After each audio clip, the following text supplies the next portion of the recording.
Hey everybody, it's Neil and welcome to my bedroom of all places at the moment. But what I'm going to show you today is I have one of these. This is a mount, it connects up into your car vent, and it's a mount with the MagSafe that connects up to your car so you can hold up your phone on it. But you can see it's not sticking on my phone because the case I got from my new iPhone 14 Pro does not have the MagSafe. So I ordered myself some new case here.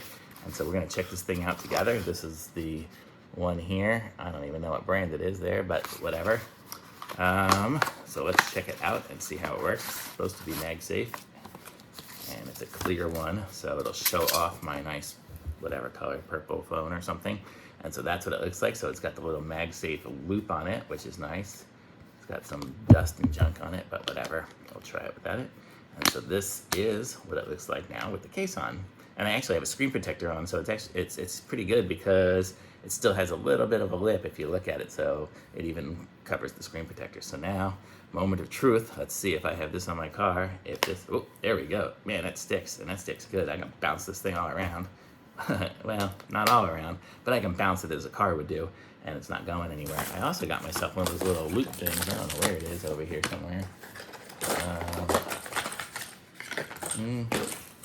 Don't know what I did with it, but one of those little finger loops too. That was a metal one. Oh, right here. So I got this because on my old case I had that little rubber strap, but I figured I'd get this little loop thing here. So then when you take off the case from there, you can put this on it, and now, boy, does it have? It's got something on it. Okay.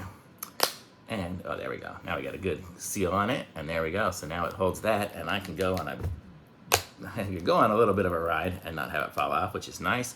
I guess I wouldn't necessarily want to go on a roller coaster with it, but it holds pretty good. So that's good. So way better than it did on this case. This case it didn't hold at all. I had to put my finger through the strap, but then the strap would break because it had a little kink in it there. So I like this one. This is a nice little clear case. I'm not sure the brand or anything, but I'm going to put a link to this in the description so you guys can pick one up for yourselves. Be sure to like this video and subscribe to my channel, and I will be back with some other reviews soon. But so far, this case, thumbs up.